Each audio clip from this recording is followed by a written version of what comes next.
मेरा नाम सुरेश है और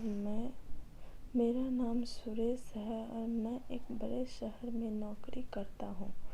घर की हालात ठीक न होने के कारण हमेशा से मुझे घर पर की जिम्मेदारी रही, इसलिए प्यार और लड़की कभी मेरी ज़िंदगी में आए ही नहीं। लेकिन अब 1 महीने से मुझे प्यार क्या होता है इसका एहसास हो रहा है। मैं जिस फ्लैट में रहता हूँ वो एक सोसाइटी में है और मेरे फ्लैट की बालकनी से मुझे रोड के उस पार एक लड़की अपने फ्लैट की बालकनी से बैठी दिखती रहती है। शुरुआत में मुझे लगता है कि यह मेरी गलतफहमी है, लेकिन जब यह बार बार होने लगता है तो मुझे यकीन आया कि शायद मेरी तरह वो भी प्यार की तलाश में है। मैं अपने ऑफिस से शाम 6 बजे आता और आते ही सबसे पहले बालकनी में जाता। मेरे आने के ठीक 5 या 10 मिनट बाद ही वो आ जाती और अपनी बालकनी के चेयर पर बैठकर एकटक मेरी ओर ही देखा करती। हम दोनों कभी एक दूसरे की तरफ देखते, कभी देख कर हंसते। हमारे फ्लैट की दूरी इतनी थी कि हमारी आवाज़ एक दूसरे तक नहीं पहुंच सकती थी। शुरुआत में मुझे लगा कि मैं पागल हूँ, लेकिन फिर धीरे धीरे मुझे यह अच्छा लगने लगा। हम दोनों करीब 1 घंटे तक ऐसे ही एक दूसरे की तरह देखा करते। फिर वो अंदर चली जाती और मैं अपने ऑफिस से छुट्टी लेकर कोशिश करा कि शायद दिन में कहीं वो नीचे मुझे दिखाई दे तो मैं उसे अपने सामने जाकर उससे बात करूं। लेकिन ऐसा नहीं हुआ। दिन में वो मुझे दिखाई ही नहीं दी।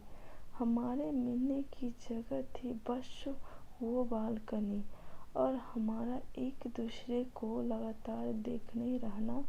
मेरे रूम में मेरा एक पार्टनर भी रहता था। मैंने कोशिश की थी कि उसे ना बताऊं, लेकिन वो धीरे धीरे पता चल ही गया। अब तो वो मुझे तरह तरह की राय देता रहता कि वो मुझे कहता कि लड़की को एहसास तो करा कि तू उससे बात कर आगे बढ़ाना चाहता है। इस तरह दोनों कब तक बालकनी से एक दूसरे को देखा करोगे।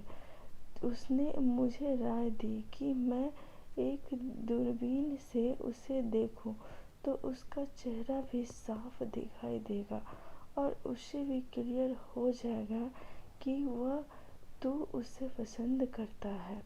उसने मुझे दूरबीन लाकर भी दे दी, लेकिन हिम्मत नहीं हुई। मुझे लगा कि कोई घरवाला अगर देख लेगा तो हमारी लव स्टोरी शुरू होने से पहले ही खत्म हो जाएगी। लेकिन जाइए, सिलसिला यूं ही चलता रहा। बालकनी में उसे देखकर खुश था, लेकिन अब मैं भी चाहता था कि बात कुछ आगे बढ़े। फिर मेरे दोस्तों ने एक आइडिया दिया। वो एक सेल्स कंपनी में काम करता था जो वाटर प्यूरीफायर बनाती थी। उसने कहा कि हम दोनों उस बिल्डिंग में सेल्स के लिए जाएंगे। मेरा मन अभी भी विचलित था। मेरे मन में सवाल थे कि कहीं उससे मिलकर मुझे जो अभी खुशी मिल रही है वो फिर खत्म न हो जाए। लेकिन अब मिलना जरूरी हो गया था। उसे भी एहसास होना चाहिए कि मैं उसे देखना चाहती हूँ। आखिर वो लड़की होकर पहले किसी भी बात की पहल तो कर नहीं सकती, लेकिन आखिर मैंने अपनी दोस्त की बात मान ली और हम दोनों उसकी बिल्डिंग में जा पहुँचे। उसके फ्लैट के सामने जाकर मेरे पेट में जैसे कई तितलियाँ उड़ने लगी। सोच रहा था कि कहीं हमें देखते ही उसके घर में से कोई न कहकर दरवाज़ा बंद न कर दे।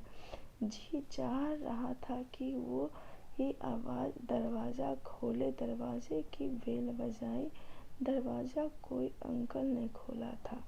मेरे दोस्त ने अपनी रटी रटाई बात बोलना शुरू कर दिया। अंकल ने कहा, नहीं, हमें नहीं चाहिए। फिर भी वो नहीं माना और कहा कि अंकल आपको एक बार दिखा देते हैं, पानी भी पिला देना। अंकल ने बोला, हाँ ठीक है, अंदर आ जाओ। हाल में गए। सोचा था कि उनके घर जाते ही वो दिखाई देगी, लेकिन ऐसा नहीं हुआ। बेडरूम के दरवाजे बंद थे। हम लोग अंकल को डेमो देने लगे। अंकल अच्छे थे, हमारी बात उन्होंने सुने। हम लोग जानकर शाम को गए और मैंने सोचा था कि वो बालकनी में जब मुझे देखने जाएगी तो अपने ही घर में मुझे देखकर हैरान हो जाएगी। अब समय हो गया था और एक बेडरूम का दरवाज़ा खुला। सामने वो उसे देखकर मेरी तो धड़कनें रुक गई। बहुत सुंदर लग रही थी। उसकी नज़रें मेरे पर ही, मुस्कान उसके चेहरे पर थी। मुझे लगा कि उसने मुझे पहचान लिया। जैसे वो बालकनी की ओर जाने लगी, अंकल खड़े होकर उसका हाथ पकड़ने लगे। उसने कहा, मामा, आपको रोज बताता पड़ता है कि मैं खुद जा सकती हूँ। मैं हैरान और उसे ही देखता रहा। बालकनी, वो रास्ता छोटा था, लेकिन वो धीरे धीरे चल रही थी।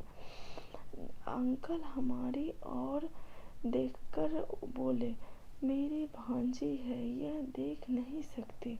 रोज शाम को इस बालकनी में खड़े होकर हवा खाने, शोर सुनने अच्छा लगता है।